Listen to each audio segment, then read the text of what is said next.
Hey everybody, welcome to echohive. In this video, we're going to look at all the methods that the Python lists have. Here we go. There are 11 of them. Again, I found them from w3schools.com. I just copied it into OpenAI's playground, and it gave me example code for both for lists of integers, numbers, and also for words. So we're going to take a look at those.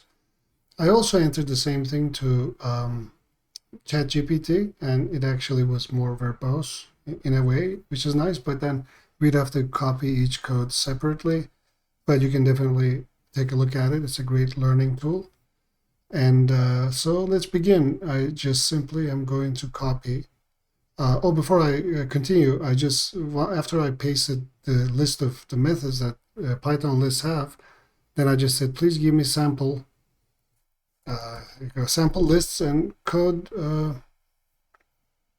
examples, both with numbers, and we're illustrating each list method listed with comments of description in the beginning. So it did that. We're going to copy this and paste it into Visual Studio Code, and we're just going to comment out everything, and we'll just go one by one. Okay.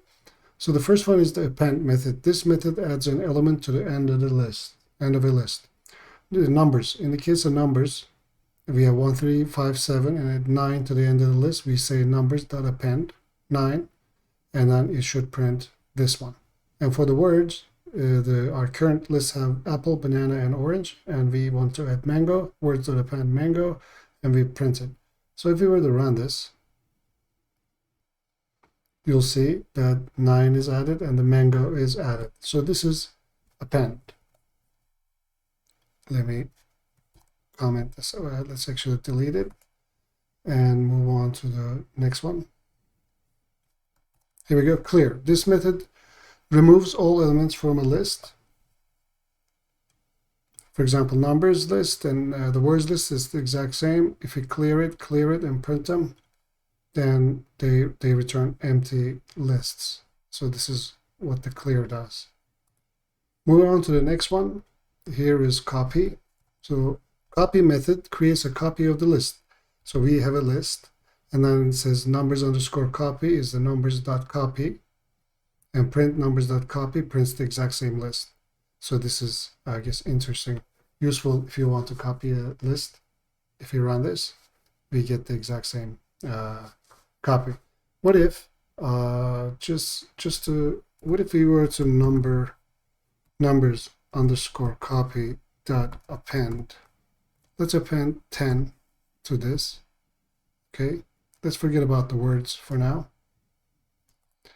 And what if we print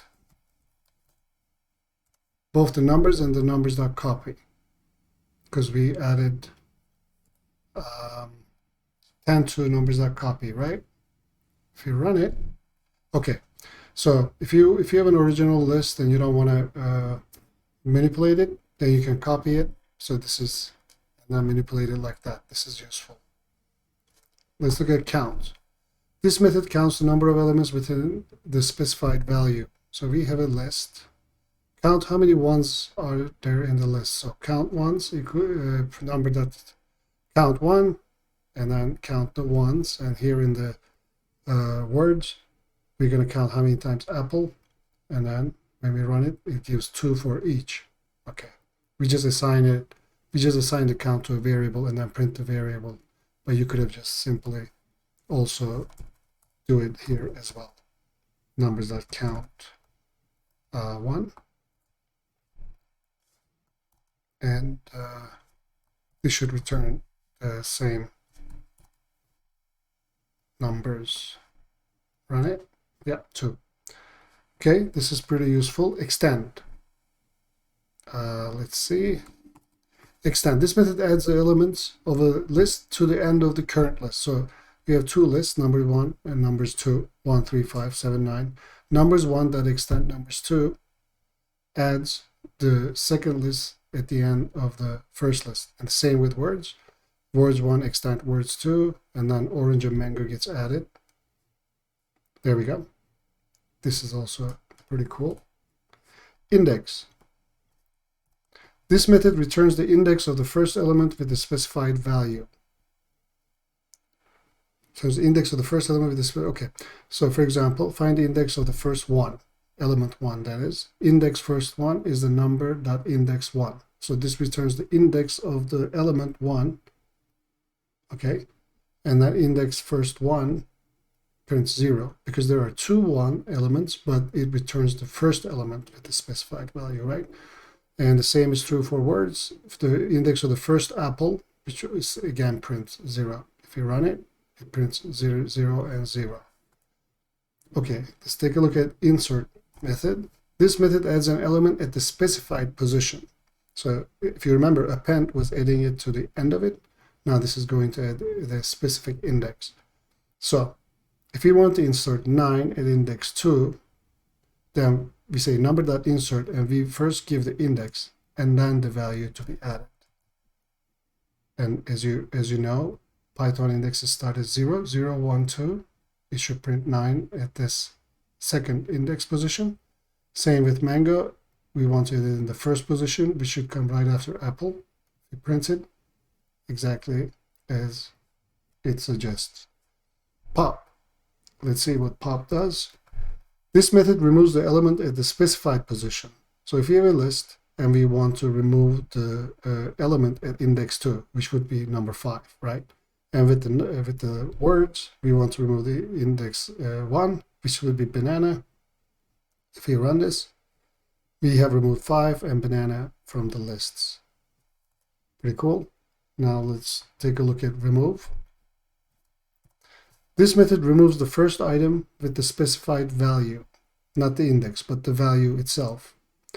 For example, if we wanted to remove the first 1 that is appearing, as you see, there's 2 1s in this list. It shall remove the first one. And the same with the word apple. Maybe I should say strings. It shall remove the first apple. And when we run it, first one and the first apple was removed. Reverse method.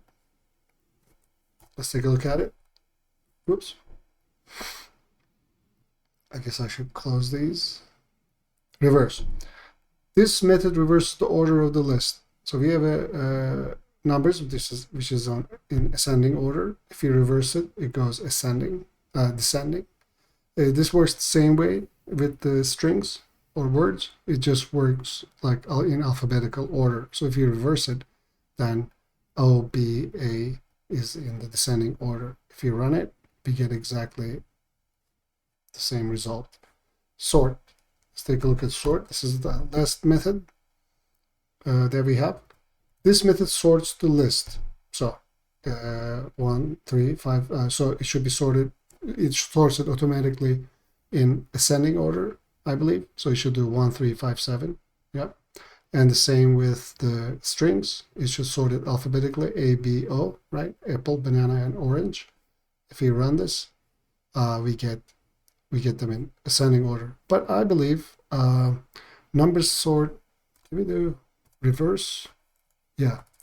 I believe these methods also take arguments as well. Maybe in another video we'll talk about the arguments that they take. If we were to say reverse true, and when we run it, it'll do it in descending order. And as you see, the words are actually still in ascending order. So this concludes the methods for lists in Python. I hope you enjoyed it. Please like and subscribe, and see you in the next one.